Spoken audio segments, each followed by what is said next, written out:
of God for the people of God. Good morning, Metro. I was waiting for everyone's phone to come out when Alan was singing. I was in the back. I was like, come on, y'all. This is Okay. Next time. And how are the children? The Maasai are nomadic peoples who live in the Eastern Africa, in Kenya and Tanzania. And they have a greeting with each other. They don't greet each other with, how are you, or how's your day? They greet each other with a question, and how are the children? It's because they believe that monitoring the well-being of their children is the best way to determine the health of the community. How are the children? And the response is supposed to be, the children are well. If the children are well, then the family is well. If the family is well, then the community is well. And if the community is well, the tribe is well. So you say the children are well. It's also a response that calls people into accountability with each other based on how the children are doing. The children are not well, though. Children who have had to learn to shelter in place in school are not well.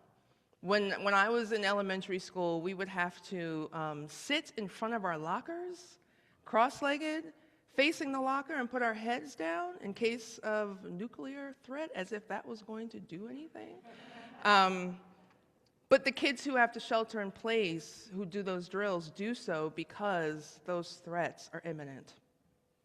Children who are in Appalachia, or even in affluent homes on the Upper East or West Side, are also not doing well. And I have to include them because we focus on Appalachia and Harlem and Chicago. But just because you have more zeros in your bank account than someone else does not mean that your children are doing well.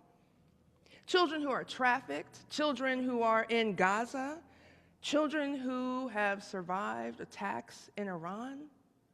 For what reason? That's another sermon at another time. Children who are feeling the pinch of isolation in Cuba, or any place else that has that deep, violent footprint of this country. They are not well. Children stuck in the welfare system are not well. Children whose monsters are real, who go to sleep hungry at night, they're not doing well. They're not doing well. And how are the children, we ask? See, we know Jesus had a high regard for children. In the 18th chapter, I want to go backwards a little bit. In the 18th chapter, the disciples come to Jesus and they ask, so who is the greatest among us? Who's the greatest in the kingdom of heaven?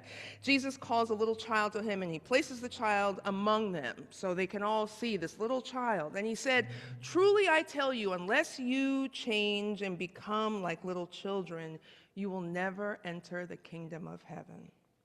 Therefore, whoever takes the lowly position of this child right in front of us is the greatest in the kingdom. And whoever welcomes one such child in my name welcomes me. He was speaking directly to his disciples. Who are those disciples? The very same group of people who would try in the text today to stop parents from bringing their children to Jesus. In the book, True to Our Native Land, Michael Joseph Brown describes what life was like for children in the first century Israel. He says 50% of children died before the age of 5. They were the weakest members of society. They got fed last, got the smallest and least desirable portions. They were the first to suffer from famine, war, disease, and natural disasters. And our text says, then people brought these same little children to Jesus for him to place his hands on them and pray for them. But the disciples rebuked them. Jesus said, let the children come. Don't hinder them, for the kingdom of heaven belongs to such as these. And then he placed his hands on them. And then he went on. You know, I've been in churches where there is a play area off to the side to keep children busy and occupied during service. And you know, a lot of us bigger children, we get on our phones to stay occupied during service. So let's not begrudge the child a coloring book and some pencils to color, which are on the table back there. Highly recommend coloring. If you haven't colored in a while, get yourself some coloring books.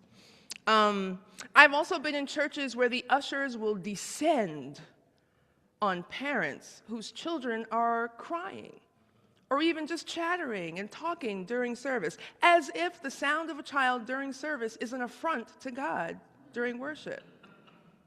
Let the children come. I've watched pastors. I have a pastor friend in Philadelphia, Leslie Callahan. When she adopted Bella would walk all around the pulpit, and Leslie would just keep on preaching. And now it feels odd not to see Bella interacting on the pulpit because she normalized Bella's visibility. I've read stories of children, about children who have been violated by the very same people who will stand in a place like this and preach and teach. And I've organized with those people to make sure that churches do better. The disciples treated the children the same way Jesus treated the winds and the waves when they were caught on that boat. It's the same word, the rebuke. He rebuked the winds and the waves and said, "Peace, be still, chill out." Jesus was on a pillow, asleep, and he got up and took care of everyone on that boat. And I wonder, is that how the disciples saw the children? As disruption? As noise? As bothersome? I would say yes, they did. They did. There's also a lesson here about power. The word kingdom has come up so many times in the past, 2 years since that November day. No Kings protests. Kingdom evokes images of grandeur, right? Power. The tools, the weapons, the symbolism, the signifiers, the flag, the majestic eagle. I've even been in pulpits where they have an eagle right on the pulpit. What are you thinking? A gun, a uniform, a badge, a mask, all symbols of a kingdom as we imagine it. And then Jesus says, yeah, but unless you're like this little child.